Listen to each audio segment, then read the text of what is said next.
güey, soy fan. Pinche Switch.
No puedo.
¿Estás ahí, Víctor?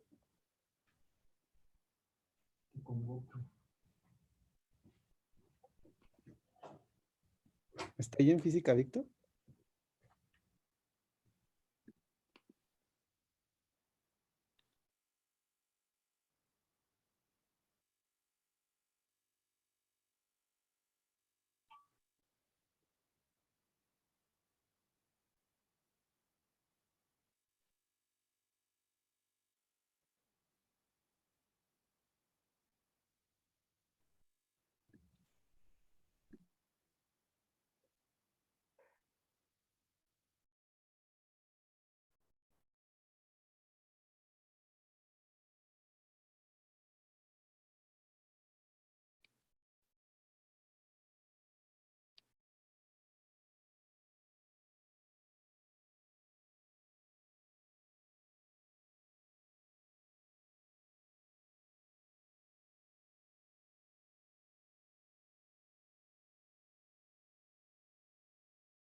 Hola, buenos días, ¿ya estamos todos? Ya. Pues Sí, a los- estamos esperando a Buenos Víctor. días. Ya le escribí a Víctor ahorita, porque sí hablé con él hace ratito, pero ahorita que se conecte, que es el que va a la clase de anatomía.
Ya llegó Víctor.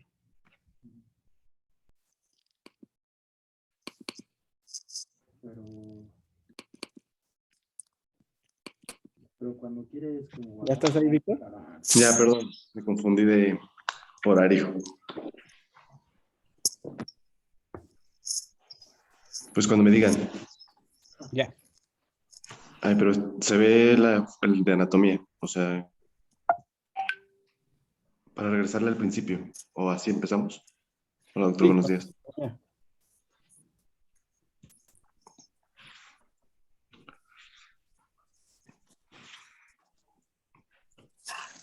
¿Le podrías regresar al principio o ya habías empezado?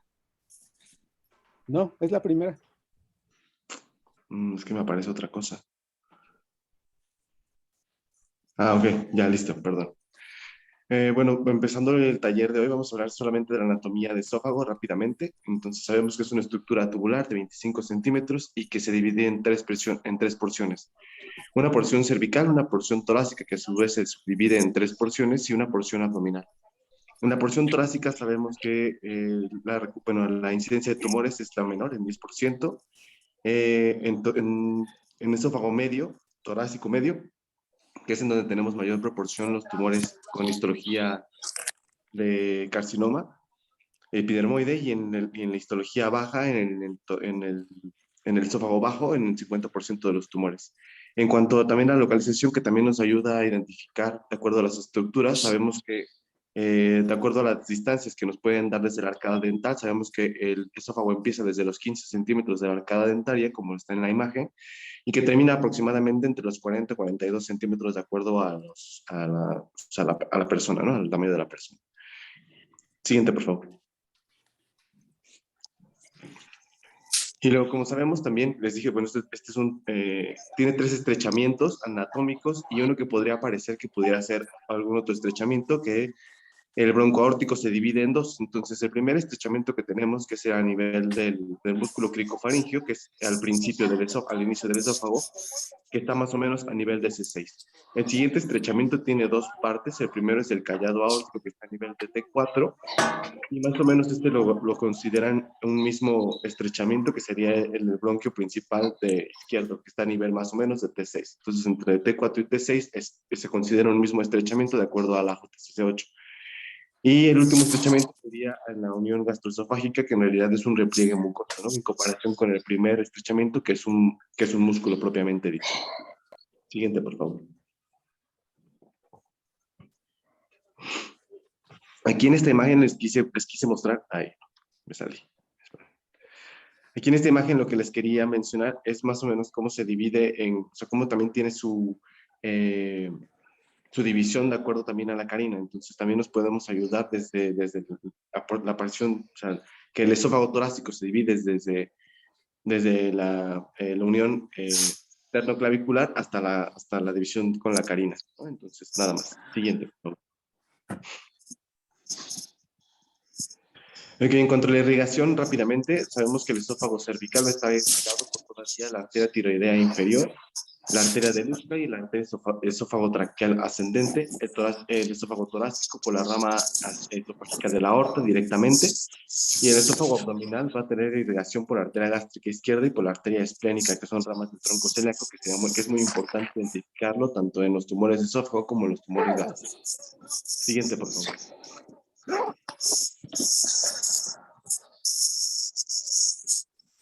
Y luego en cuanto al drenaje venoso, lo voy a dividir en tres, bueno, así se divide en tres: cervical, torácico y abdominal. Y o sea, es la mayoría de las veces homólogo al arterial. Entonces el cervical va a drenar a la vena tiroidea inferior y de ahí a la vena cava superior y de ahí hacia el corazón. Y luego el drenaje venoso torácico hacia la vena ácigos, hemiácigos del otro lado, y ácigos accesoria en caso de que la tuviera. Y la porción abdominal se va a drenar directamente a la vena gástrica izquierda y de ahí pues a la vena, a la vena porta o hacia la vena cava directamente inferior. Siguiente, por favor. Y finalmente, lo más importante, sobre todo para la histología de carcinoma epidermoide, es el drenaje venoso. Como sabemos, hay dos tipos de plexos linfoides desde la submucosa y otro plexo que es más directo hacia más afuera, ¿no? Hacia la pared, después de la muscular de la mucosa, hacia la lámina propia. Entonces, lo importante mencionar de esto es que podría parecer muy difícil, sobre todo para carcinoma epidermoide, y lo que nos da más probabilidad de tener una metástasis ganglionar a distancia de acuerdo a la localización. Entonces, este drenaje tiene, pues, tiene una difusión hacia arriba y hacia abajo, o sea, ascendente y descendente y ortogonal. Entonces, lo que sabemos es que puede haber un drenaje desde la submucosa, encuentro el láser, desde la submucosa hasta directamente los sistemas linfáticos mayores. Entonces, eso es lo que posibilita que haya una mayor invasión ganglionar a distancia en estos tipos de tumores. En la siguiente, por favor. Entonces, de acuerdo a los patrones de presentación macroscópica, como podemos ver, pues tenemos, de acuerdo a las guías japonesas, distintos tipos, de acuerdo al tipo 1 al tipo 4, en donde podemos ver que el tipo 1 pues, es una lesión que hace exofítica, como es la mayoría de los tumores que son epidermoides. Y bueno, la mayoría de los tumores en realidad tienen distinto tipo de presentación, pero o sea, el tipo 1 es hacia afuera, el tipo 2 puede ser ulcerado, el tipo 3 ulcerativo infiltrativo y el tipo 4 puramente infiltrativo. Entonces, lo que también lo hace con mayor capacidad de diseminación ganglionar el tipo 4. Siguiente, por favor. En cuanto al drenaje linfático, les quería comentar que pues es impredecible, sobre todo para la histología de epidermoide, ¿no? Entonces sabemos hay tres vías: longitudinal, transversal y perpendicular o ortogonal. El sitio anatómico pues no es lo mismo, o sea, más bien no va a ser equivalente a tener un drenaje linfático, y como sabemos, por eso nuestros campos de tratamiento pues se extienden hacia 4 centímetros hacia arriba y 4 centímetros hacia abajo, y es lo que nos da pues ese porcentaje de metástasis saltonas hasta en un 20%.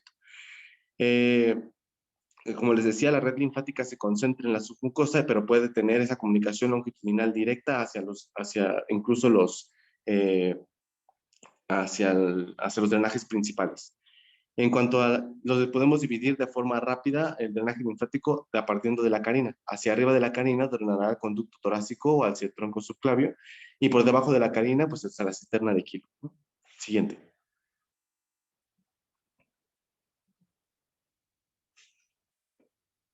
Aunque de aquí quisiera mencionar que es muy importante identificar, de acuerdo a estas guías, cómo está la colocación de los ganglios, porque, o sea, como sabemos, se va a juntar la clasificación de cabeza y cuello con la clasificación torácica y posteriormente que la guía japonesa que incluye los tres, ¿no? Entonces, identificar que de acuerdo a la localización, pues dentro de los tumores esofágicos medios, pues su drenaje principal va a ser subcarinal e iliar, pero ahorita les voy a enseñar una imagen donde se ve que el tipo de presentación o de metástasis ganglionar, pues es muy impredecible. Siguiente.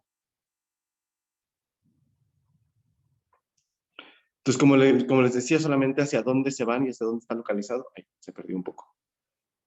Siguiente, si quieres darle a la siguiente. Eso ya lo mencioné, perdón. Ok, en esta imagen lo que les quería enseñar de acuerdo a las guías de la AJCC8, cómo están localizados los niveles ganglionares de acuerdo a esta clasificación. Entonces, la va a clasificar de acuerdo hacia arriba, en los niveles 1, que sería más o menos como, bueno, perdón, 2L, 3P, 4L, que son en realidad niveles paraesofágicos, que son a niveles mediastinales, aunque también los vamos a juntar también con los niveles torácicos, ya sea para traqueal superior, que sería el nivel 2, el paratraqueal inferior, que sería el nivel 4, el prevascular 3, y luego el paratraqueal posterior, el nivel 4 de este nivel. Y lo único que va a cambiar es que van a ser paraesofágicos y de ligamento pulmonar, ¿no? Que sería el nivel 9 y el nivel 10, que sería ese. Y luego de ahí hacia abajo, que los vamos a ver también en la clase de estómago de anatomía, pues a ver que se agregan estos niveles. Entonces, los primeros niveles van a ser anatómicos y los siguientes niveles van a ser o sea, con una arterial, ¿no? Entonces, aquí podemos ver cómo a partir del 17, 18, 19 y 20, pues van a ser niveles con una, nombre vascular, ¿no? Entonces, de acuerdo a eso. Y luego, lo que les decía, ¿no? De acuerdo a la localización y el epicentro del tumor, pues esto se va a estadificar y de ahí, de acuerdo a eso, su tratamiento, que también, y les iba a mencionar la clasificación Seward, pero ya lo mencionaré en estómago. Por la localización, como les decía, ¿no? Hacia arriba, hacia la vena ácigos, hacia abajo, hacia la vena pulmonar y inferior, hacia la vena pulmonar y el estómago. Esa es como la diferenciación. ¿Le podrías dar la siguiente? Creo que ya le puedes mover tú. A ver, inténtale. ¿Te cae? Bueno, No. vas. Ya. Está controlado. Ya no. Bueno, esto nada más es a nivel de tomografía, cómo se ven los niveles, el cervical bajo y el supraclavicular, que están de acuerdo a las guías de la JCC8, cómo están puestos, ¿no? Y cómo se ven y cómo también, pues, estos niveles se juntan con los niveles de cabeza y cuello, que van desde el borde inferior del cartílago cricoides hasta la apertura torácica, y pues el límite anterior, pues, será la cabecera clavícula ipsilateral y el posterior, el cuerpo vertebral. Siguiente, por favor. Solamente viendo las tomografías, cómo se diferencia el nivel 2, el nivel 3, o sea, el nivel 3 del lado izquierdo, del lado derecho, y los niveles 2R, que son los paratraqueales izquierdo y derecho. Siguiente, por favor. Aquí les quería mencionar el nivel 3P, que es retrotraqueal, y nada más, perdón, que también se ven ahí todos los niveles, ¿no? Que son lo que ya habíamos visto también en los niveles de mediastino. Y aquí, pues, es una imagen que se ven todos los niveles del otro, ahí en ese, ¿no? Que se ve el nivel preaórtico, el paratraqueal inferior derecho, izquierdo, y el paratraqueal posterior. Listo. O retrotraqueal, más bien. Siguiente. Eso no lo puedo mover yo. O igual y sí. Y bueno, y más hacia abajo, el nivel del ilio y nada más, y los niveles paraesofágicos que se ven en el nivel 8 y nada más. Entonces son los niveles que tenemos que identificar o que contornear de acuerdo a los niveles. Esto yo creo que ya lo repetí, perdóname. ¿Me puedes poner la siguiente?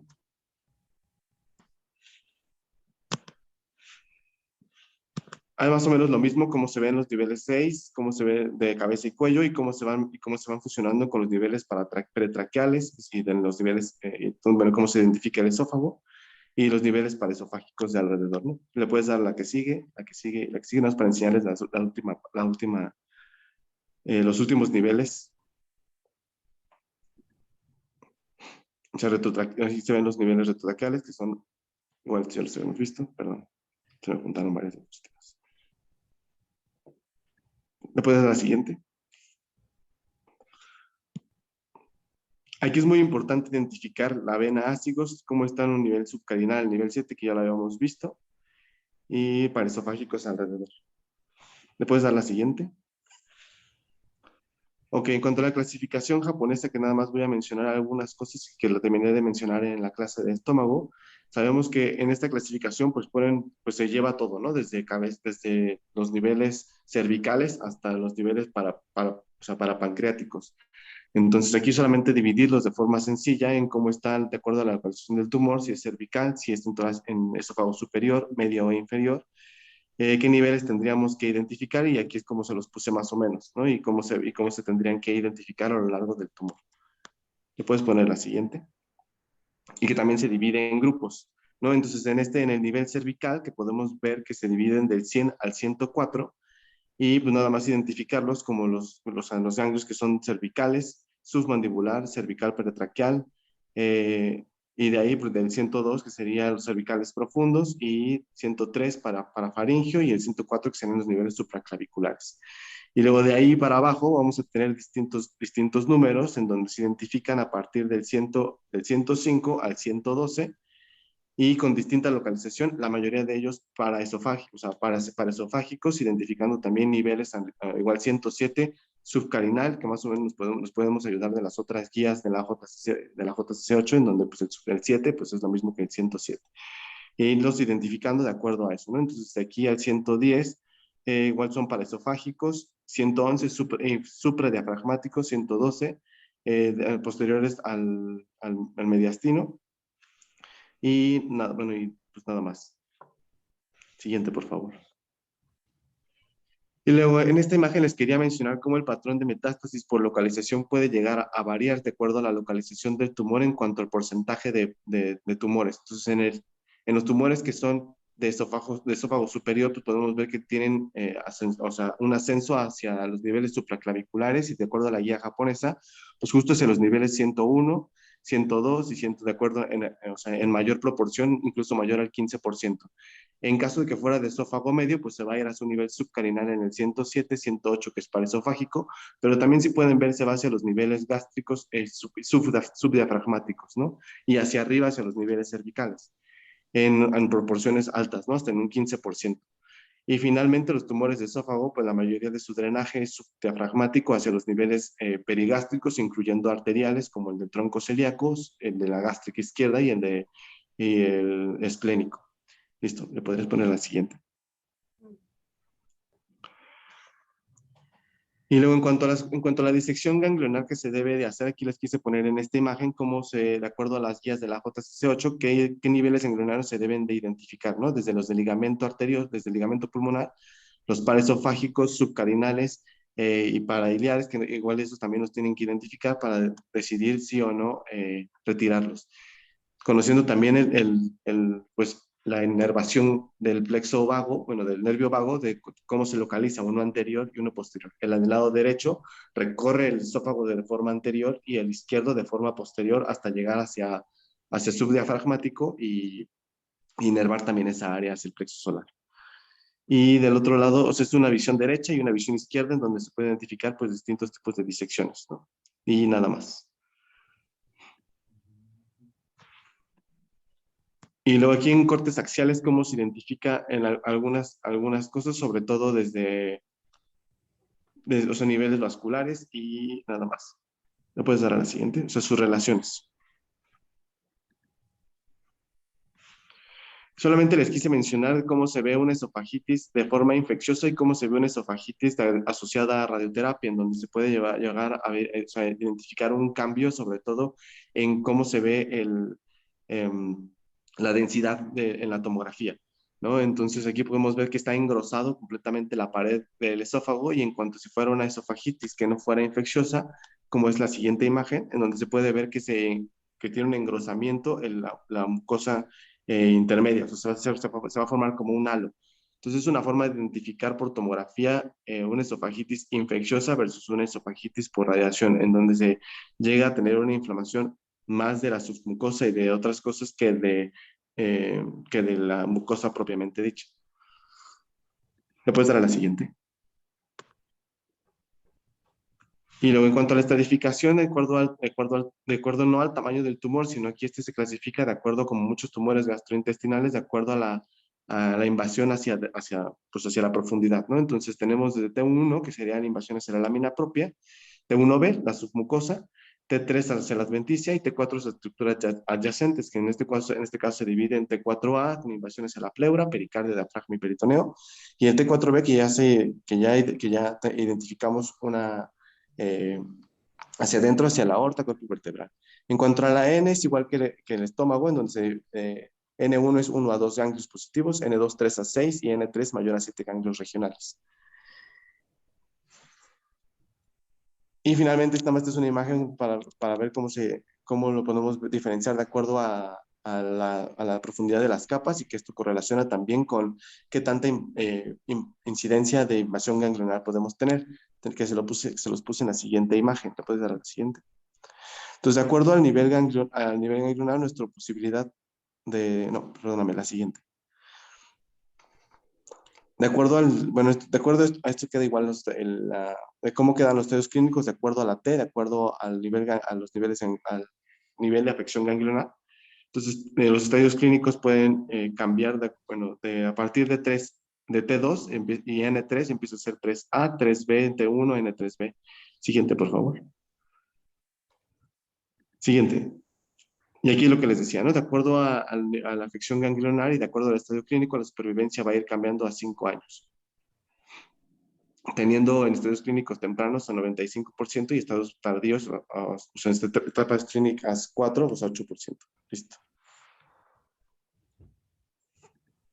Sí, nada más.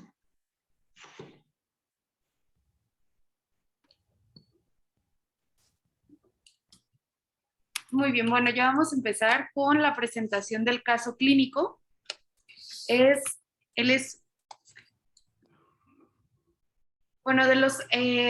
Las iniciales del paciente masculino es MAMF, con fecha de nacimiento del 24 de septiembre de 1955.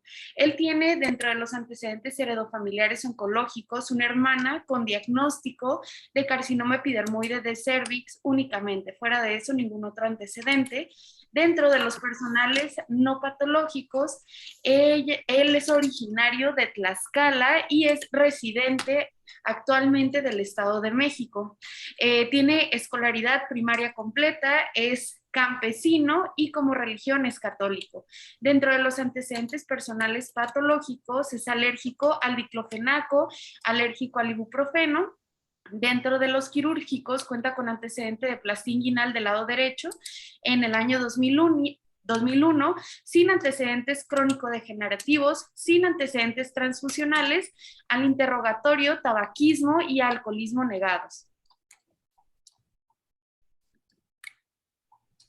Él inició su padecimiento actual en agosto del 2017 con disfagia progresiva de sólidos a dieta blanda, con una pérdida ponderal en 4 meses de 10 kilogramos. Por esta sintomatología se realizó una panendoscopía FINC en diciembre del 2017, donde se observó una lesión exofítica desde los 20 centímetros de la arcada dentaria superior que no permitió el paso del endoscopio. En el reporte histopatológico, con adenocarcinoma poco diferenciado difuso con células en anillo de sello. Y como primera vez aquí en el instituto fue el 1 de diciembre del 2017. Como parte del abordaje, a él se le realizó... Como parte del abordaje, se Se realizó una tomografía el 25 de diciembre del 2017, una tomografía toracoabdominal simple y contrastada, donde se observó al esófago en el tercio medio con engrosamiento de 10 centímetros de longitud con una de hasta 19 milímetros de una longitud de 10 centímetros, con un engrosamiento de hasta 19 milímetros de diámetro y con adenopatías prevertebrales a nivel 8 y 9 en número de 2. Posteriormente, aquí se realiza nuevamente una panendoscopía el 28 de diciembre del 2017, donde se identificó a los 33 centímetros del borde nasal una lesión exofítica que va a estenosar la luz en un 90% y que únicamente es franqueable con un endoscopio pediátrico y que se extiende hasta la unión esófago-gástrica.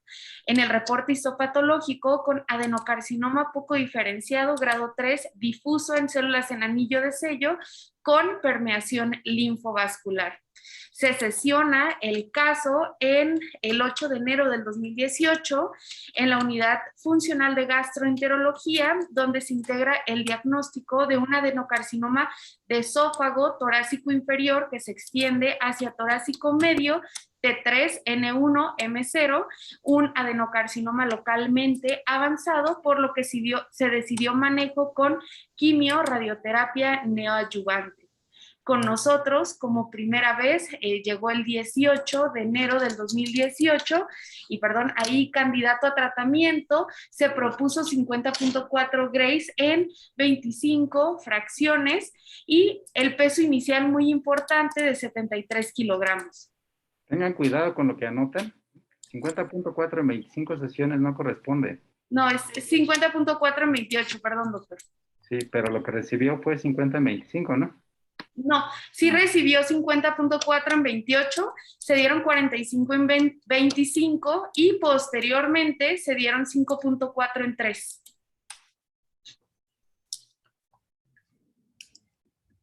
Siguiente.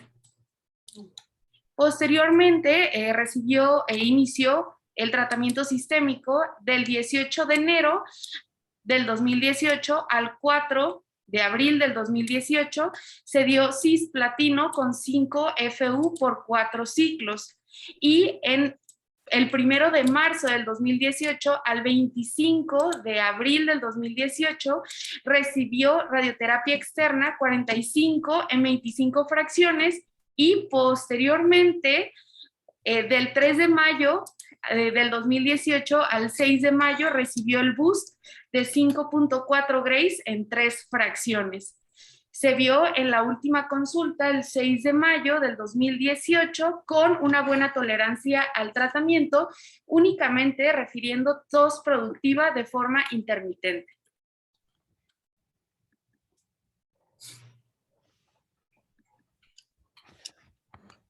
Bueno, en cuanto a los volúmenes de tratamiento, básicamente nos basamos en esta guía, que fue el primer estudio en el cual se propuso la neoadyuvancia, que es el CAL-GB 8083, y que como generalidades y en las 2 guías que vamos a utilizar en Nancy Lee, pues estos son las expansiones que se le dan, que tienen que tener un margen superior de 3 a 4 centímetros y un margen radial de un centímetro desde el GTB, y se deben incluir los ganglios linfáticos periosofágicos, ganglios mediastinales supraclaviculares, en tumores proximales, y en los distales, pues los ganglios celíacos y incluso la unión gastroesofágica.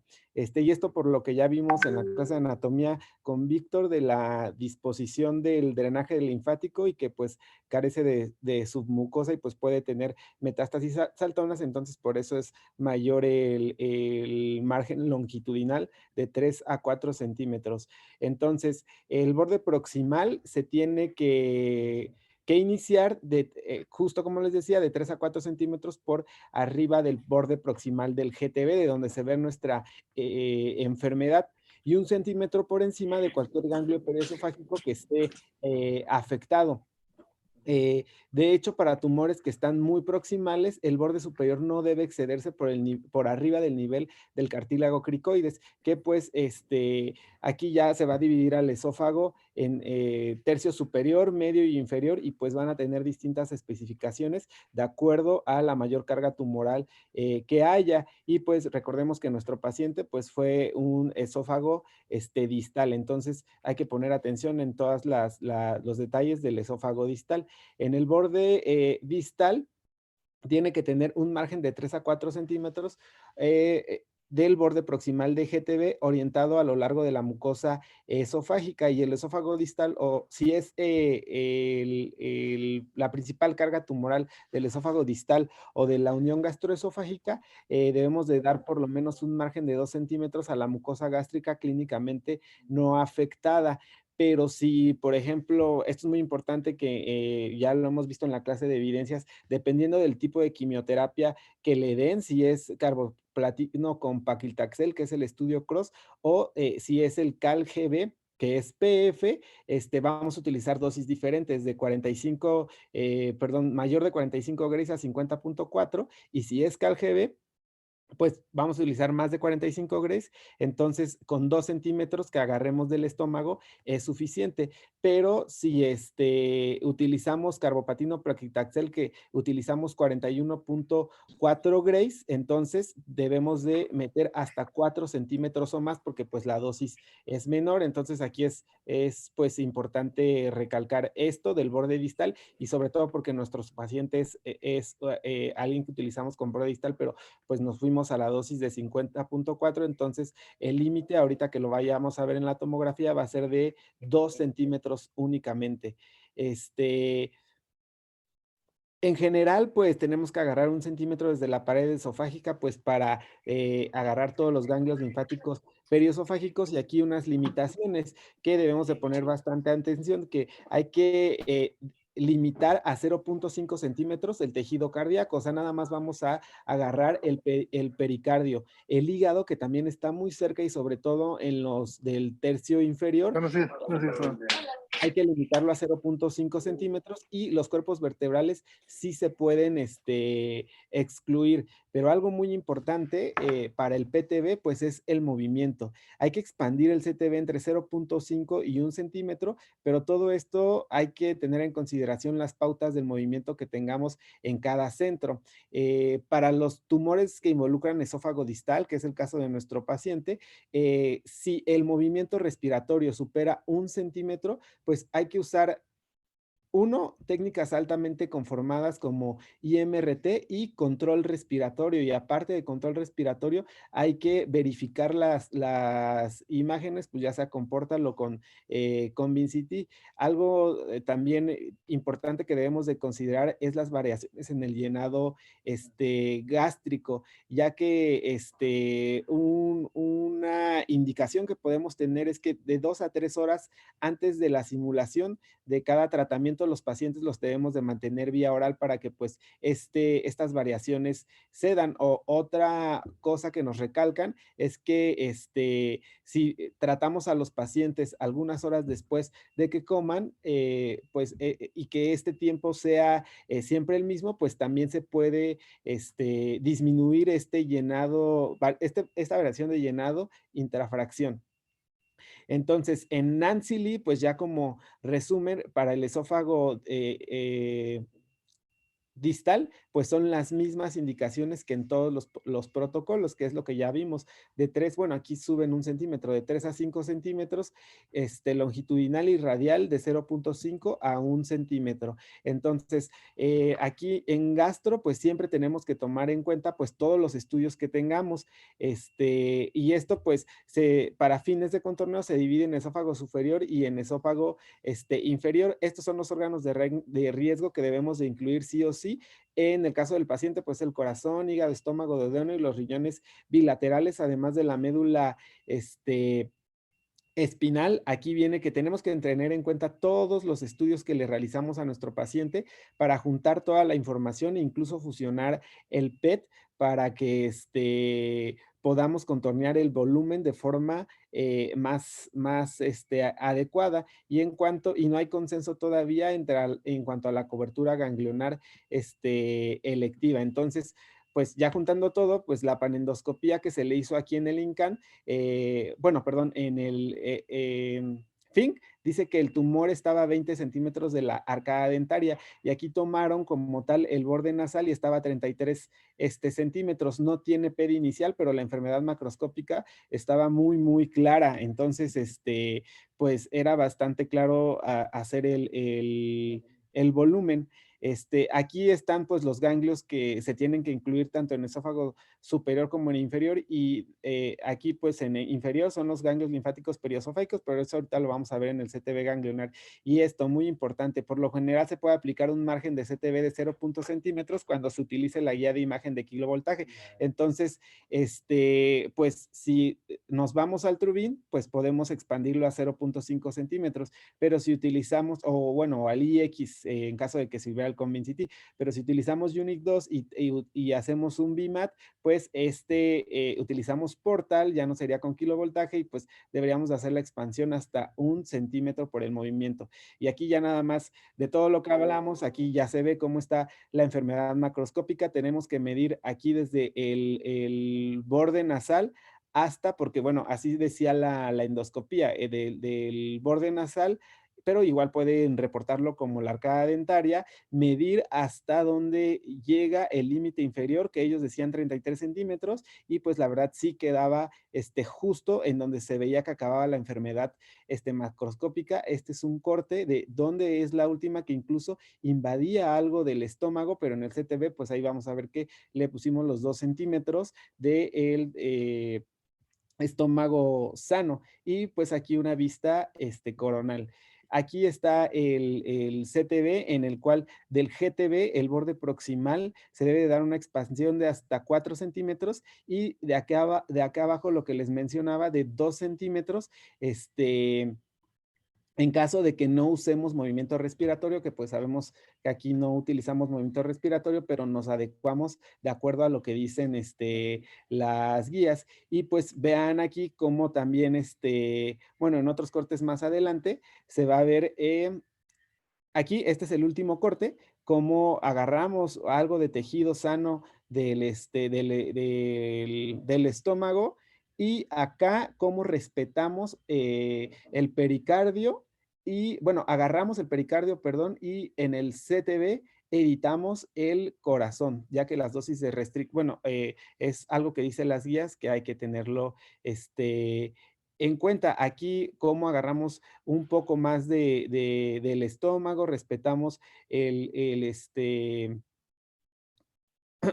los grandes vasos. Aquí igual incluimos a la aorta, porque ya sumando todos los niveles, pues vamos a incluir las áreas ganglionares. Y aquí una cotación que, bueno, ya vamos a ver después en el caso, que decían que tenía enfermedad en los bronquios, pero con estas expansiones, pues la dosis también, pues algo de la dosis llegó ahí. Y este corte sagital, pues vean cómo aquí se ve claramente cómo respetamos el corazón, incluimos el pericardio, acá también cómo lo editamos.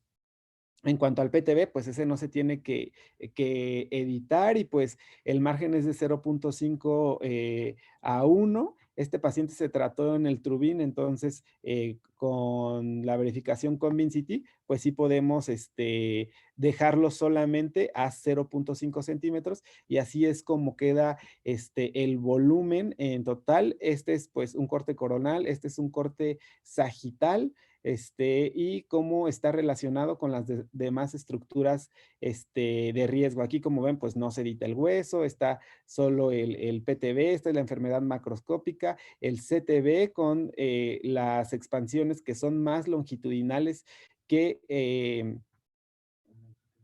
axiales, y pues el PTV.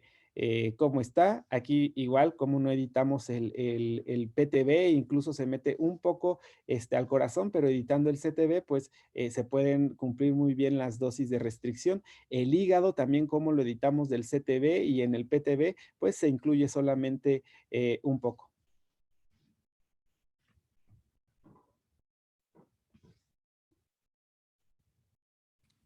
Muy bien, en cuanto a los volúmenes ganglionares, de hecho, la guía que nos mandaron y también Nancy Lee lo dividen en esófago superior y esófago inferior para saber qué niveles ganglionares o qué niveles ganglionares se recomienda que se incluyan dentro del volumen de tratamiento.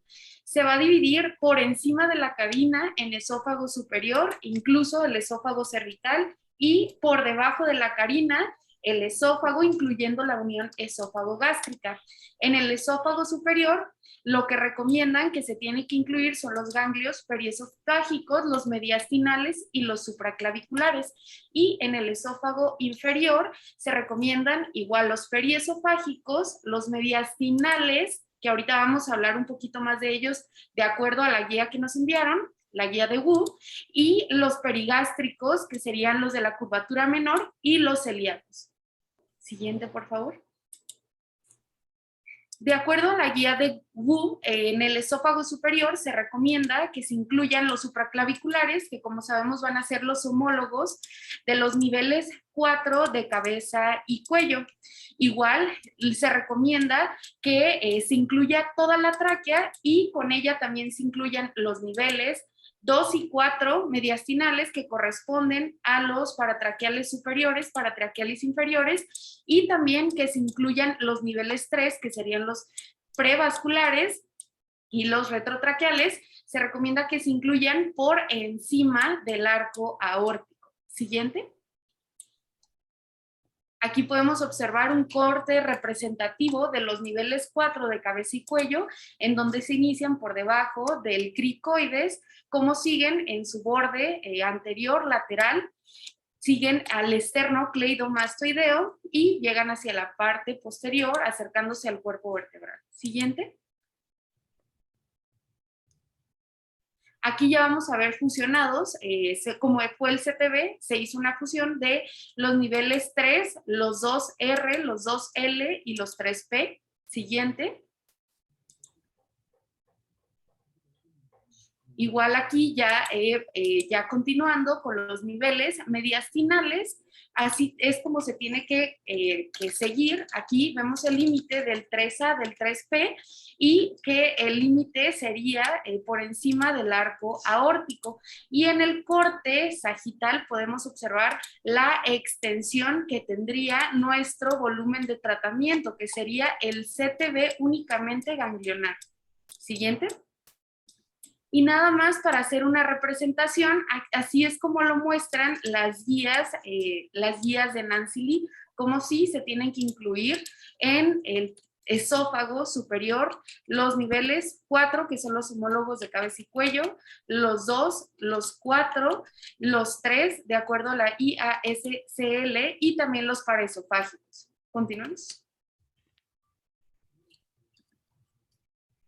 Y en cuanto al esófago inferior, aquí sí se va a recomendar ahorita lo vamos a ver un poco más representativo en las imágenes, se va a recomendar una extensión inferior a nivel del tronco celíaco. De hecho, la guía de Wood lo marca lo recomienda realizar de abajo hacia arriba. Identificar el tronco celíaco, que recordemos que es la primera rama que va a salir de la aorta abdominal, y posteriormente dar un margen de 0.5 a 1 centímetros alrededor. Los bordes van a ser lateralmente la aorta, siguiendo también el tronco celíaco, posterior el cuerpo vertebral, y anterior recomienda meter todo ese tejido graso hasta el cuerpo del páncreas, que ahorita lo vamos a ver en las imágenes. Importante para este CTB, o bueno, este margen que les estoy comentando es para incluir los ganglios linfáticos del tronco celíaco. Posteriormente también se recomienda que tienen que incluirse los ganglios paraaórticos y de la curvatura menor. Y menciona que del tronco celíaco a la unión esófago-gástrica tenemos que seguir el límite a la derecha por el hígado, a la izquierda continuamos con el estómago, e incluso recomienda pegarse pegarse bastante cercanamente entre el hígado, entre la curvatura menor del estómago, para tomar el ligamento hepatogástrico y también incluir todos los ganglios de la curvatura menor. También se recomienda incluir, o bueno, este es un tema de discusión incluso en la guía, de acuerdo a los ganglios del ilio esplénico y los ganglios de la curvatura mayor. Refieren que esto va a quedar a consideración del radiooncólogo, extenderse al ilio esplénico, extenderse para incluir ganglios de la curvatura mayor. Sin embargo, ellos no lo indican de acuerdo a la guía, es simplemente a consideración de cada radiooncólogo que va a hacer el plan de tratamiento. Y en cuanto a los mediastinales, únicamente se van a incluir como ganglios regionales los paraesofágicos. Aquí no se recomienda extenderse más allá por encima de la carina para incluir niveles ganglionares, igual por el volumen de tratamiento tan grande que tendríamos. Siguiente.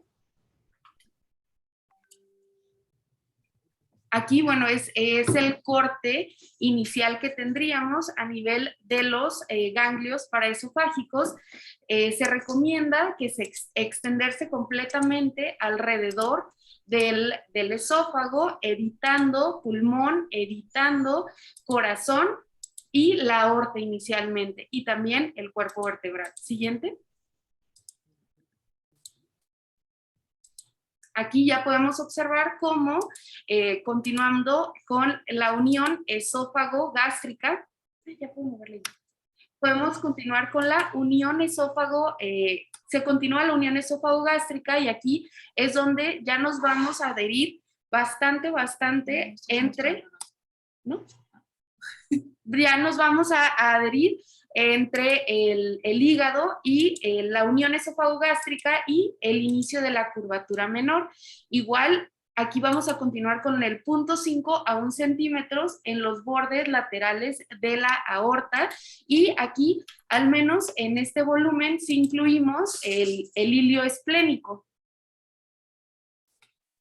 Siguiente. Y aquí es lo que les comento, que ellos recomiendan continuar hasta la emergencia del tronco celíaco de la aorta abdominal. Aquí en la imagen sagital podemos observar cómo en la imagen sagital de color rosa fosforescente podemos observar la primera rama que sale a través de la aorta abdominal, y cómo se recomienda igual aquí en este borde inferior de 0.5 a 1 centímetros, así como lo vemos alrededor en los bordes laterales de la aorta, el cuerpo vertebral por atrás, y extendernos anterior a la zona, al tejido adiposo, y tomar el cuerpo del páncreas como nuestro límite anterior. Importante, aquí se recomienda evitar hígado, se recomienda evitar en las porciones más inferiores si se llegan a meter los riñones. Siguiente. Y aquí este es el volumen, de acuerdo, el volumen propuesto por la doctora Nancy Lee en un adenocarcinoma de tercio inferior de esófago. Podemos ver cómo ella también incluye todos los ganglios, los periesofágicos, cómo incluye, cómo se extiende para incluir los del ligamento hepático, cómo se extiende hacia el ilio esplénico, e inferiormente cómo se va a extender hacia el tronco celíaco.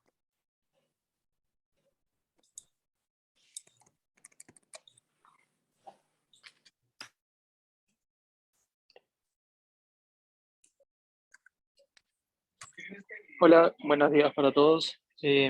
Bueno, yo soy Kevin Colqui Campos, soy médico residente de tercer año, y en este apartado vamos a ver acerca de cuál va a ser el rol realmente que tiene el PET-CT para contornear lo que vendría a ser el GTB dentro de los pacientes con cáncer de esófago. Siguiente, por favor. Entonces, este artículo básicamente se basa en que tenemos como referencia a que el cáncer de esófago es el 7º en incidencia a nivel mundial y el 6º en mortalidad. Siguiente, por favor.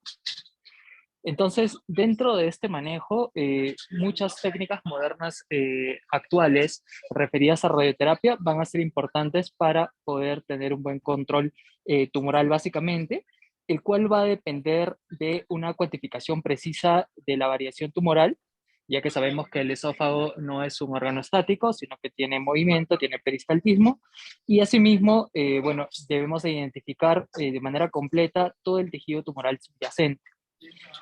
Siguiente, por favor. Entonces, sabemos que los pacientes ya vienen a la consulta previamente habiéndose realizado un estudio de PET-CT diagnóstico, ¿sí? Como parte del workup que se le plantea. Entonces, este estudio nos va a dar tanto información anatómica como metabólica. Pero ahí viene la pregunta. ¿Podremos utilizar estas imágenes realmente para definir o delimitar el GTB en estos pacientes con cáncer de esófago torácico? Entonces, para esto se contaba ya con estudios previos, ¿sí? Que demostraron que adicionar el estudio del PET-CT para identificar el GTB en pacientes con cáncer, en este caso gastroesofágico, disminuyen la variabilidad tanto inter como intraobservador, ¿sí? Más adelante, otro estudio demostró también que la variación en cuanto al contorneo del GTB está básicamente centrada en las diferencias tanto del borde craneal como del borde caudal, más que de los otros bordes, ¿sí? Y adicionar el PET-CT básicamente se ha visto que impacta en la delimitación de los volúmenes hasta en 2/3 de los casos, ¿sí? Esto es bastante importante. Básicamente, el PET-CT diagnóstico será el único con el que contemos en muchas de nuestras instituciones, ya que no tenemos la posibilidad de realizar uno básicamente dedicado como planificación de tratamiento, ¿sí? Ya que aumentan los costos, aumentan los tiempos y también la exposición a radiación tanto del paciente como de los operadores. Asimismo, otros estudios han demostrado que el uso del DIR, ¿sí? Que básicamente es una técnica de procesamiento de imagen que resuelve las diferencias tanto en el posicionamiento como el desplazamiento de los tejidos, podría ser necesaria para la planificación. Y esto básicamente se ha demostrado en patologías como cáncer de pulmón o cáncer de cabeza y cuello, ¿sí? Pero no ha sido tan bien estudiada para lo que es el cáncer gastroesofágico.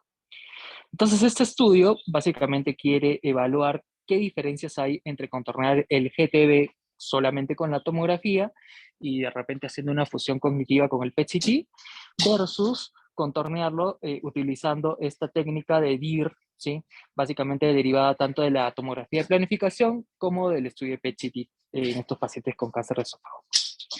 Básicamente se utilizaron, se llegaron a reclutar 72 pacientes desde el 2013 hasta el 2018, ¿sí? En el cual se realizó un prediagnóstico, el cual tenía no una antigüedad de más de una semana antes del tratamiento, y se consideraron positivas a todas las lesiones con submax más de 2, ¿sí? Entonces, en esta tabla 1, básicamente se muestran que las características de los pacientes, que fueron mucho más hombres que mujeres, una edad media de 63, y la localización de los tumores, básicamente se centró en la región superior del esófago torácico, ¿sí? Bueno, el submax, básicamente medio, fue de 12.9, y la histología, básicamente, fueron 70 de escamosos versus 2 de adenocarcinoma. Entonces, también cabe mencionar que el DIR fue utilizado para todos los pacientes, estos 72 pacientes, y aquí un ejemplo de cómo es que se utiliza digamos, esta técnica, que básicamente se centra en seleccionar un área de interés, un ROI, ¿sí? Como ustedes pueden observar, básicamente en primera instancia se tiene en consideración todo lo que puede ser la fase ósea, para ya luego ver todo lo que podría ser, digamos, la fase de tejidos blandos, ¿no? Entonces es una herramienta bastante útil y evidentemente tiene en consideración otras zonas de hipermetabolismo, como lo son el corazón y como lo son el hígado, ¿sí? Dependiendo de la localización. Siguiente, por favor. Entonces, ¿cómo hicieron la delimitación del volumen objetivo? Para esto se hizo uso de un software, el que denominaron MIM, ¿sí? Todos los órganos en riesgo fueron contorneados por 6 radiooncólogos únicamente, pero mencionan que el GTB solamente fue contorneado por un radiooncólogo. como primer paso, lo que se hizo fue contornear el GTV en 3D, o sea, el GTV de la tomografía de planificación sin PET-CT. El segundo paso fue que el mismo radiooncólogo agregó la región de metabolismo alto, el cual estaba observando obviamente con un PET-CT, quitando la región de bajo metabolismo, lo cual hace referencia a un GTV referencia, ¿sí? Y como tercer paso, ya en base a la unión de estas dos imágenes en este software con esta técnica DIR, ¿sí? También se contorneó el GTV y se fue modificando manualmente por el mismo radiooncólogo y denominando un tercer GTV ref, ¿sí? Por último paso, otro radiooncólogo y un médico nuclear revisaron las imágenes y bueno, como pueden observar ustedes aquí en el ejemplo, la de color amarillo es el primer GTV, solamente contornado con la tomografía. El segundo GTV, que es en rojo, es el contorneando la tomografía con una fusión cognitiva de PET-CT, y el rojo es el utilizando esta secuencia DIR, ¿sí? Entonces vemos la variabilidad que existen entre ellas. Siguiente, por favor. Entonces, ¿cuáles fueron los resultados? Básicamente dividieron 3 puntos. El grupo A, que fueron básicamente los del segmento proximal, grupo B, segmento medio, y grupo C, segmento distal, ¿sí? Entonces, hicieron este primer análisis de cuáles eran las diferencias, digamos, de 1 a 1, ¿sí? Entonces, básicamente lo que se observó fue que las distancias en las 3 dimensiones, entre 2 GTV diferentes, no mostraron diferencias significativas en ningún paciente. Siguiente, por favor. Asimismo, se tuvo en consideración el grupo C, que recordemos son los de esófago distal, ¿sí? Vemos que el GTV 3D, o sea, el de la tomografía, fue significativamente menor que el GTV PET reference, ¿sí? Con un P significativo. Entonces, podemos hablar que en este grupo, digamos, más específicamente, sí hubo variación. Siguiente, por favor. Básicamente, esto también nos ayuda a demostrar, en base a la prueba T de muestras pareadas, que la longitud del GTV PET reference, ¿sí?, fue significativamente mayor que la del GTV 3D en pacientes del grupo completo y en pacientes del grupo C. Una vez más, vemos que los del esófago distal tienen variación. Veamos, por favor.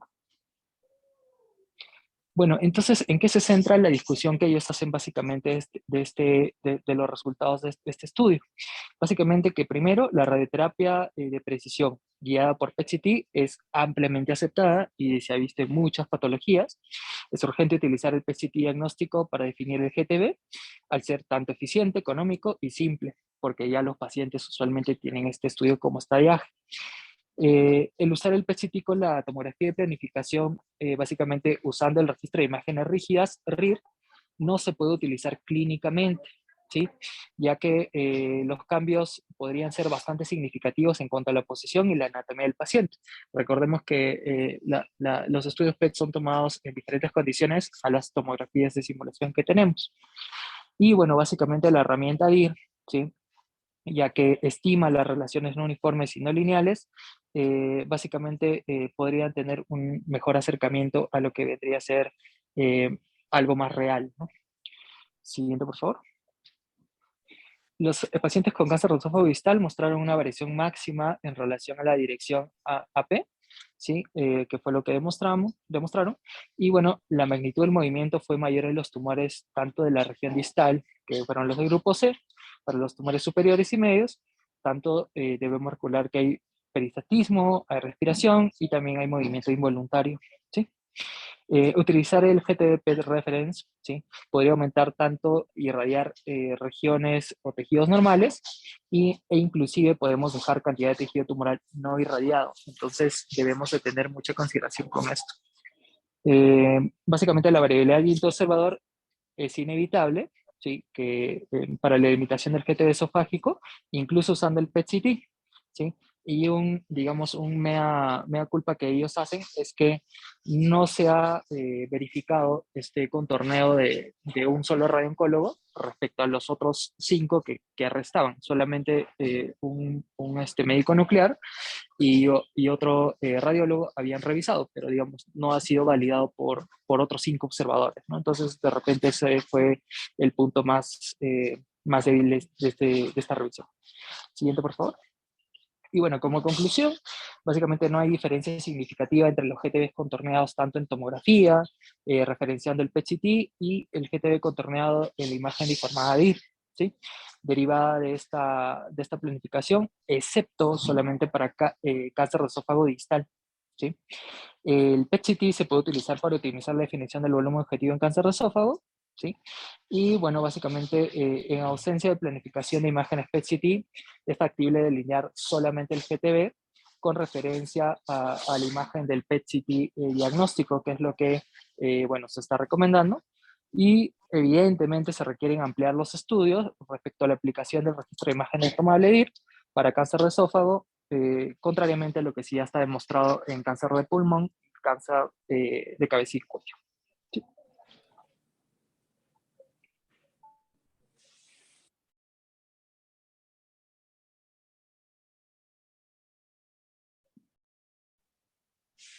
Ok, en cuanto a la evaluación del plan, aquí podemos ver que se hizo un plan altamente conformado con una técnica IMRT con colocación de 8 campos.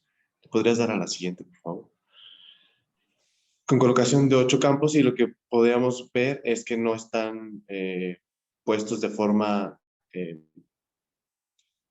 diagonal, en la misma, o sea, en el mismo ángulo, sino que siempre en la disposición de los ángulos no tiene que estar como si fuera antero-posterior, sino en distintos. Entonces, en este fueron 8 campos, y lo que podemos evaluar de este plan es que se dio en 2 fases, de 45 grays en 25 fracciones, seguido de 5.4 grays en 3 fracciones.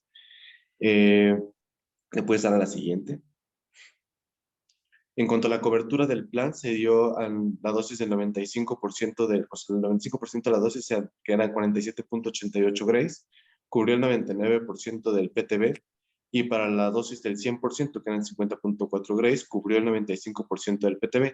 Es como les acabo de decir, se dio en 2 fases el plan, y entonces el plan inicial, del 95% de la dosis, que era 42.73%, cubrió el 99.4% del volumen, y del plan en donde se administraron 5.4 grays, que la dosis del 95% eran 5.13 grays, cubrió el 99% del volumen, ¿no? Entonces podríamos decir que está bien. En cuanto a la dosis máxima de todo el plan, se estableció en 113.8%, del cual estaba dentro del rango, en 57.3 grays en total. Le puedes dar a la que sigue. En cuanto al índice de homogeneidad evaluado por Shaw, lo evaluamos de acuerdo a tomando en cuenta la dosis máxima y la dosis promedio, en donde vimos que tenía la dosis máxima, es la dosis máxima entre la dosis máxima. Evaluamos del 2% al 98%, y entonces aquí les puse la dosis del 2%, que recibió el 2% fue 50.22 menos 43.98, y lo dividimos entre la dosis desde el D50, que sería 0.3. Para decir que el índice de homogeneidad está bien, tiene que estar cercano a 0, entonces este plan está bien prescrito. ¿Puedes dar a la que sigue?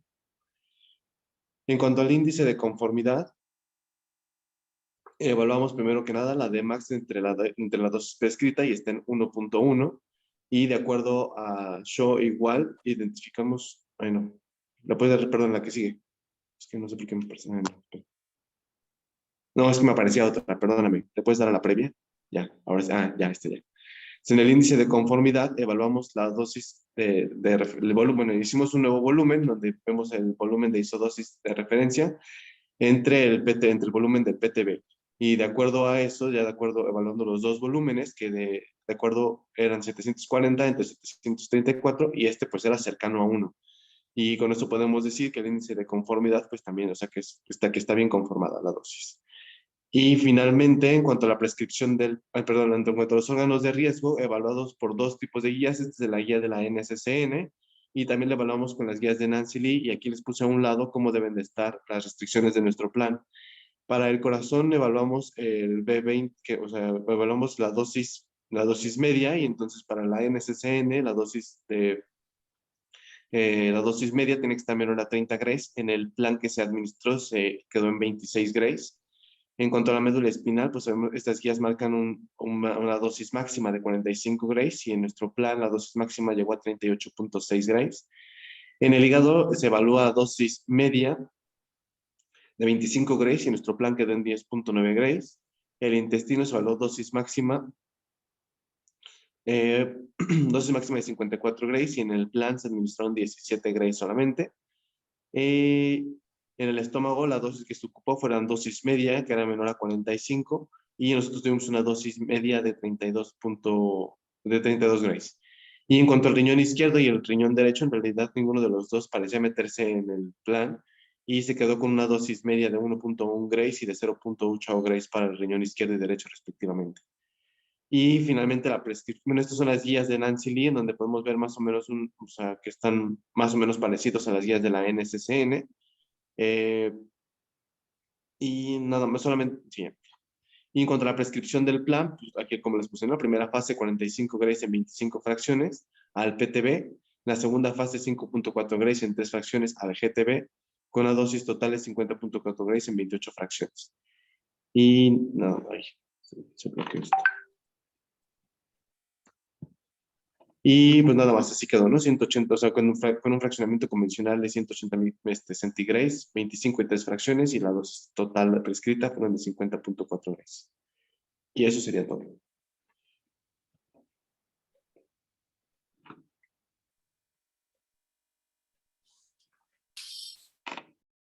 Muy bien, vamos a continuar con el caso clínico. Recordemos que el paciente terminó tratamiento, de hecho terminó tratamiento en mayo del 2018, y se realizó la panendoscopía, donde se identificó un pólipo pediculado en la cuerda vocal del lado izquierdo, aproximadamente de 3 milímetros, y por eso se realizó resección de esa lesión. En el esófago se encontró a partir de los 27 centímetros de los incisivos superiores una lesión que se extiende 2 centímetros en forma distal con un diámetro de 2 centímetros, un cambio en la coloración de la mucosa, y posteriormente a los 30 centímetros ya se observa la tumoración ahora aplanada, ligeramente elevada con una superficie irregular que se extiende a 33 centímetros y condiciona estenosis de un 30%. Recordemos que inicialmente referían una estenosis del 90%.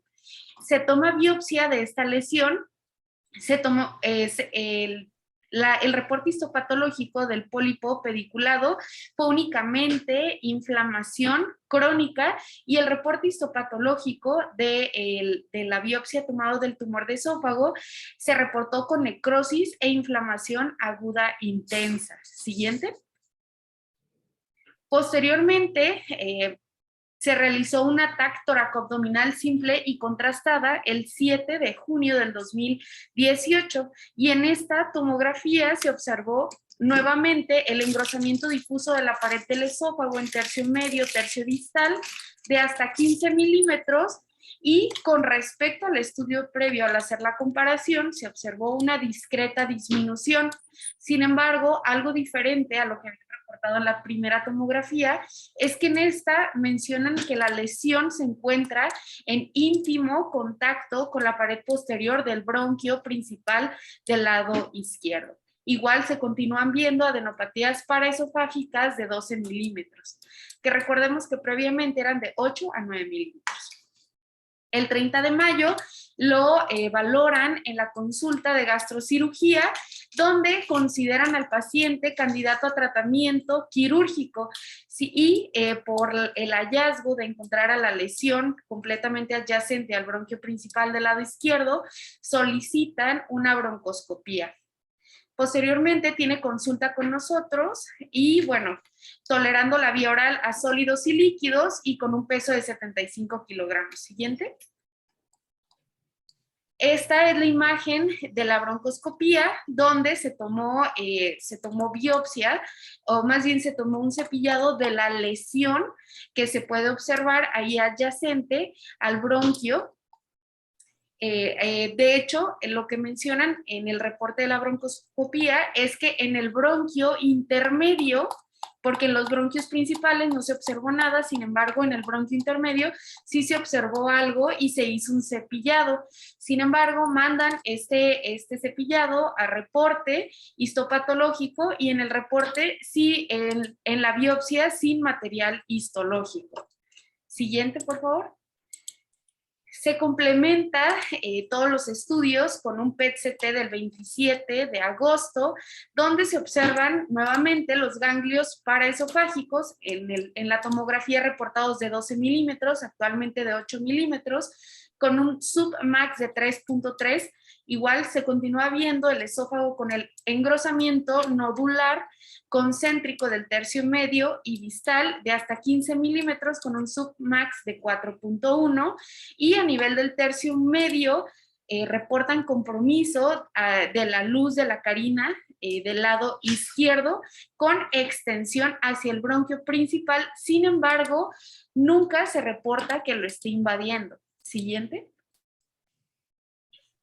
Posteriormente, gastrocirugía, en octubre ya estaba programado para el procedimiento quirúrgico.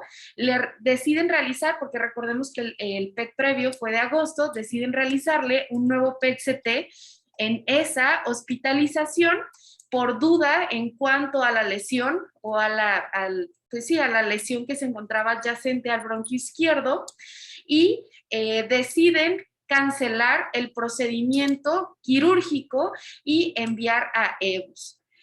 El 17 de octubre no se realizó un EBUS, sino un ultrasonido endoscópico, y se localizó la lesión vegetante hipoecoica heterogénea que abarcaba toda la circunferencia del esófago y que invade hasta la adventicia, comprobando aquí lo inicial, que era un T3N1. Y aquí en el ultrasonido endoscópico reportan que el tumor está en contacto con el bronquio, pero no se encuentra invadiéndolo. Posteriormente lo vuelven a valorar en gastrocirugía y refieren que por el alto riesgo, como el paciente ya había recibido quimioradioterapia y como la lesión esofágica se encuentra adyacente al bronquio principal izquierdo, deciden que no es candidato al procedimiento quirúrgico. Siguiente. Oncología médica lo valora el 30 de octubre del 2018 y por persistencia de la enfermedad decide iniciar tratamiento con capecitabina, que se dan 8 ciclos hasta el 27 de marzo del 2019.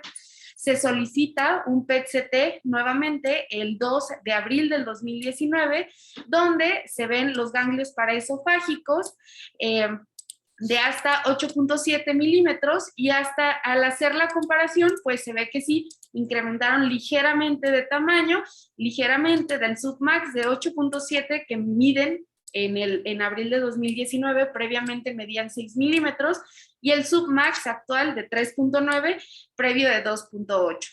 En cuanto a la lesión que se observó en el esófago, pues se continuó observando de hasta 15 milímetros, previamente reportado de 16 milímetros, y el submax actual en ese PET de 5.9, el previo de 5.6.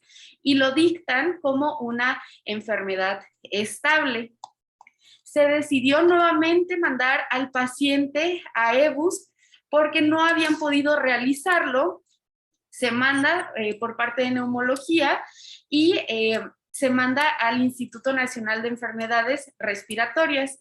Se hace el EBUS y no hay evidencia de actividad tumoral a nivel intraluminal, y por eso posteriormente se vuelve a valorar por el servicio de gastrocirugía, quienes programan para una esofagiectomía y un ascenso gástrico. Siguiente. El paciente se estuvo enviando en repetidas ocasiones a programación quirúrgica. Sin embargo, por falta de recursos económicos, se fue moviendo la fecha del procedimiento quirúrgico, y desde el 4 de septiembre hasta enero tiene una pérdida de seguimiento. Llega el 15 de enero del 2020, atención inmediata, refiriendo intolerancia a la vía oral, tanto a sólidos como a líquidos. Se sospecha que en este momento ya haya progresión de la enfermedad. Le hacen una tomografía tóraco-abdominal simple y contrastada ese día en atención inmediata, y se reporta enfermedad estable. El 22 de enero, nuevamente lo ve a oncología médica y ya proponen tratamiento paliativo con Folfox, debido a que el paciente ya no era candidato a resección quirúrgica. Siguiente. El paciente del 24 de febrero al 12 de marzo recibe 2 ciclos de Folfox, y del 15 de abril del 2020 al 8 de febrero del 2021 recibe Gelox por 13 ciclos.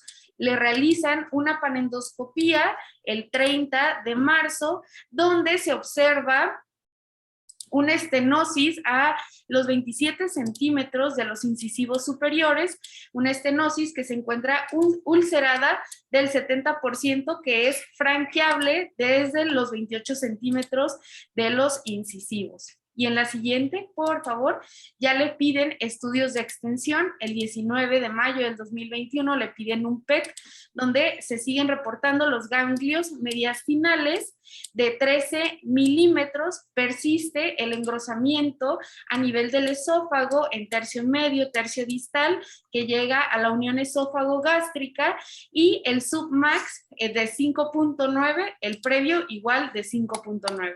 Entonces lo dejan como una enfermedad estable. Siguiente. También se le realizó, desde entonces, desde el último estudio que tiene en el 2021, se le han hecho nuevamente el último estudio de imagen, el 7 de mayo del 2022, un ataque toracoabdominal que se reportó como enfermedad estable. En la última consulta con nosotros es de diciembre del 2021, donde el paciente se encontraba asintomático, tolerando completamente la vía oral y manteniendo el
nos había sacado, pero ya eso es todo en cuanto a la presentación del caso clínico.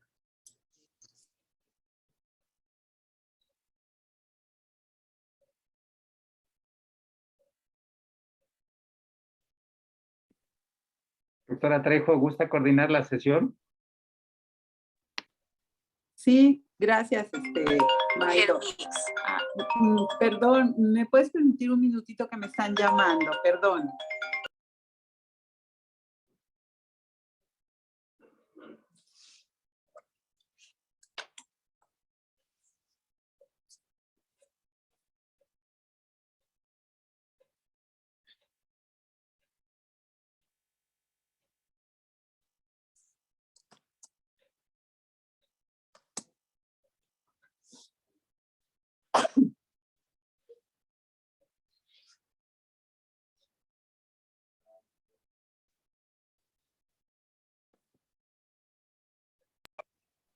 Perdón, es que estoy realizando un trámite.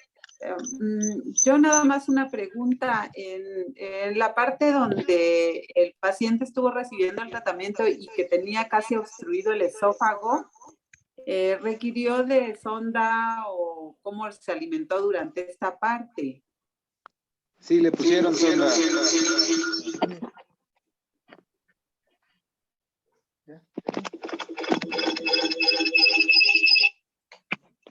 Ay, no, pero yo.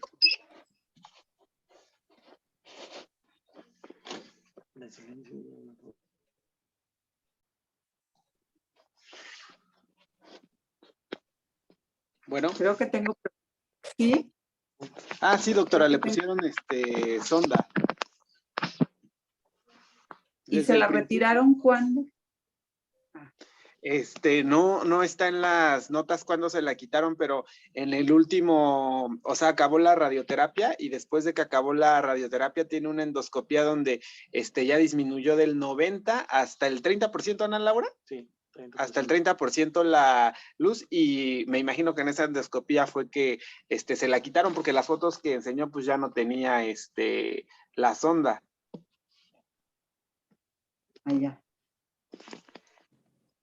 ¿Alguien más que quiera hacer algún comentario de los R2?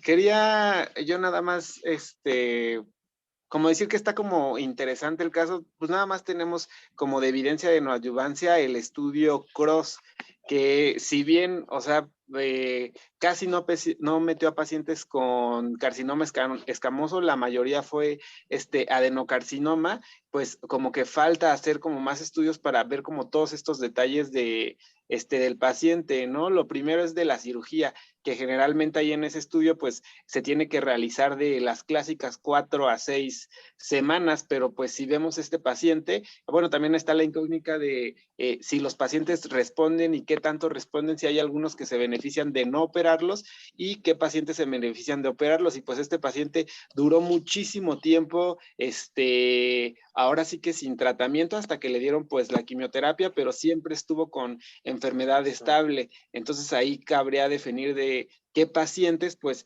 se tienen que operar, qué pacientes no, y cuánto tiempo después se pueden operar, porque pues pasaron casi 2 años y continuaba con enfermedad estable. Entonces pues es un muy buen caso y un buen ejemplo de que quedan varias incógnitas en el cáncer de esófago por resolver, y aún no tenemos como las pautas o las guías bien definidas de qué hacer con cada, pues en cada caso, y pues él pues se mantiene con enfermedad estable.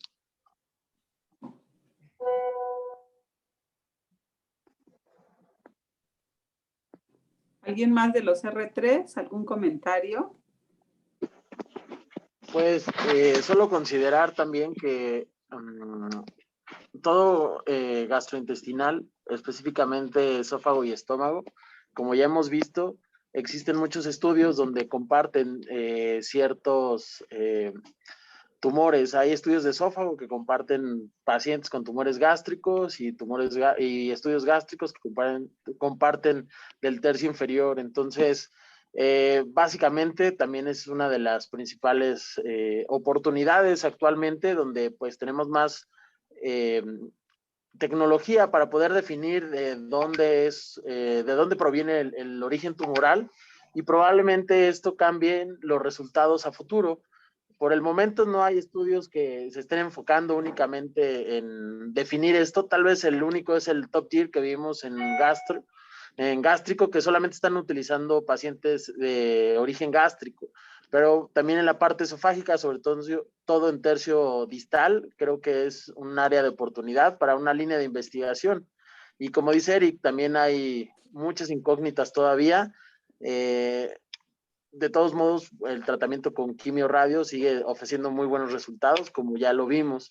Probablemente el que el paciente no haya sido candidato a un tratamiento quirúrgico después de estos 2 años se deba más bien a preferencias del cirujano, o incluso tal vez al momento de comentar el caso no se tienen todos los elementos, porque no es el único paciente que hemos visto que después del tratamiento tiene una buena respuesta y luego ya no lo consideran candidato a cirugía, y al revés, hemos visto en el consultorio algunos pacientes que no lo mandan porque creen que son candidatos a cirugía. Entonces, son cosas que debemos de tratar de forma multidisciplinaria. Creo que aquí en nuestro instituto, la gran debilidad que nosotros hemos visto es nuestra presencia a lo mejor en la unidad funcional.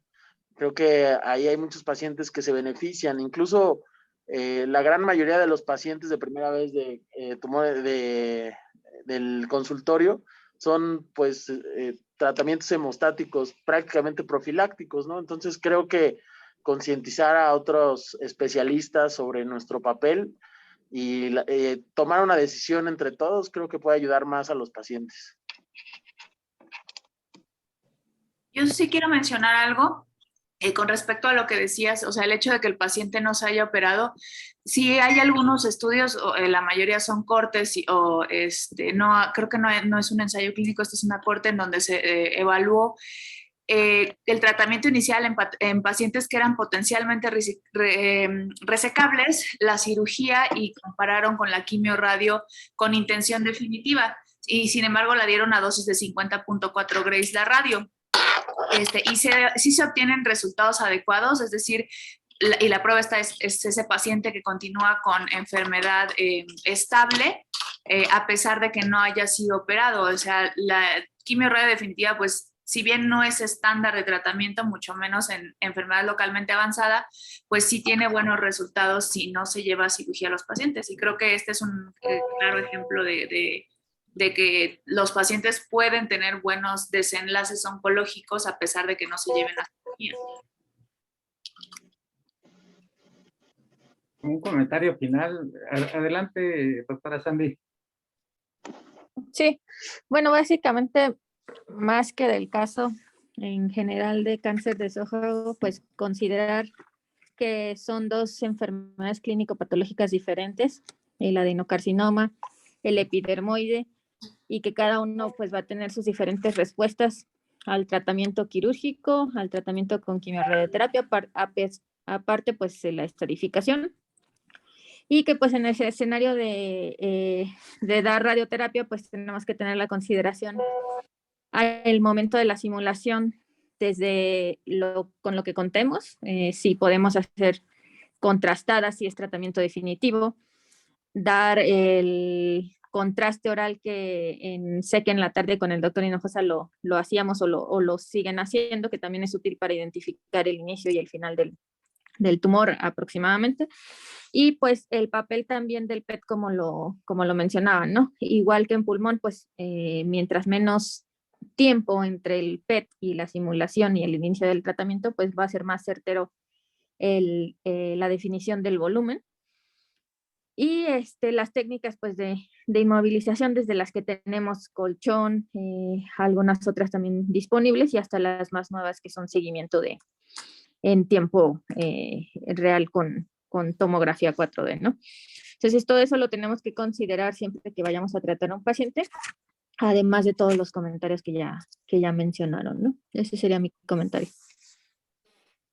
Ok, gracias, doctora. Sí. Sí, adelante, doctora. Para que hagas luego, si quieres, el comentario final.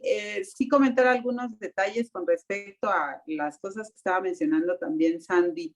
Y bueno, un poquito hablar de lo que ha pasado con el tratamiento del cáncer de esófago, que pues como bien recordamos, a nosotros nos tocaba un poco más los campos más grandes. Si ya es difícil este tumor por abarcar tubo digestivo y porque se compromete mucho la digestión, ya cuando nosotros realizábamos las que no contábamos con el PET, y que bueno, el medio de contraste oral también ha sido de gran utilidad, pero que también teníamos que radiar volúmenes más grandes por las cuestiones que ya todos sabemos, las cuestiones técnicas. Con el paso de los años, pues se ha venido cambiando, y quizás esto ha sido de gran utilidad, el disminuir campos y demás, y bueno, con el PET, que ya es de gran ayuda. Otro aspecto que también es complicado es que generalmente se detectan en avanzadas por la misma situación de la elasticidad del esófago. Entonces, es difícil que de entrada vaya a ser quirúrgico, por lo que se vuelve de gran importancia el tratamiento con quimiorradio. Pero bueno, finalmente los resultados pues son buenos en algunas ocasiones, y con esta modalidad de tratamiento con quimiorradio y bueno, con todas las herramientas con las que contamos en la actualidad. Nada más. Okay. Igual como comentario final, ya en los artículos que nos enviaron, bastante bien. Tengan mucho, perdón, antes de los artículos, tengan mucho cuidado con los resúmenes que están haciendo. El resumen que viene incluido en el correo electrónico está hecho con los pies. Están revolviendo fechas, viene antes, después. Deja mucha confusión ese resumen. No lo hagan a las carreras y también traten de no copiar y pegar. Simplemente vayan dándole secuencia, porque tienen fechas equivocadas en la mitad del caso. Les encargo que los resúmenes los hagan con calma y los hagan bien. Ahí quedan muchas dudas con esa hojita que enviaron en Word. Ahí sí les encargo para los siguientes casos clínicos. Respecto a los comentarios que han hecho, pues sabemos que esófago proximal, medio y distal son de un comportamiento clínico distinto. Por regla, debajo de la carina, pues es esófago inferior. Arriba de la carina es esófago superior. Ahí siempre deben incluir supraclaviculares si la lesión está por arriba de la carina. Respecto a los volúmenes de tratamiento, creo que mientras no tengamos un control de calidad óptimo, pues creo que 5 centímetros, a pesar de que lo critican mucho, creo que vale la pena considerarlo. 5 centímetros arriba y abajo del volumen tumoral grueso, mientras no arriesguemos las dosis de restricción de los órganos aledaños, creo que vale la pena. En los artículos de PET mencionan que intentan disminuir los volúmenes, pero sorpresivamente en las planeaciones que hicieron con PET, en lugar de que fueran más pequeños, salieron más grandes. Entonces esa es una incógnita que aún no tenemos, y si podemos usar ultrasonido, PET, tomografía, los estudios que podamos apoyar la planeación nos van a ayudar muchísimo. Igual me gustaría que analizaran entre todos, este paciente siempre han mencionado que está con enfermedad estable, y desde hace un año, desde marzo del 2021, está sin tratamiento sistémico. Entonces, las biopsias que tienen después del tratamiento son biopsias negativas. ¿Está documentada la recurrencia o la progresión? ¿No le llama la atención que sin tratamiento sistémico no ha hecho enfermedad sistémica? Entonces, nuevamente, reflexionen eso. ¿El paciente está con enfermedad estable o está sin evidencia clínica de actividad tumoral? No sé qué opinen. Creo que si el paciente se hubiera operado, el riesgo de lesión vascular o de lesión a vía aérea era muy alto. Ahorita está comiendo de todo, está asintomático, por ahí un poquito de disfagia, pero con la enfermedad tan voluminosa que tenía, pues creo que es lo de menos. Está con buen peso, entonces dejo en tela de juicio si está con enfermedad estable o si realmente alcanzó una respuesta completa. Para hacer un adenocarcinoma con células en anillo de sello, yo esperaría progresión sistémica y no la ha hecho. Entonces, ya no es tanto la ausencia de enfermedad, sino la calidad de vida, lo que siempre comentamos en las sesiones. Así es que les pido más detalle para los siguientes resúmenes que envíen y nos vemos en la consulta. Ya es tarde. Estuvo muy padre el taller. Gracias. Bye. Bye. Hasta luego.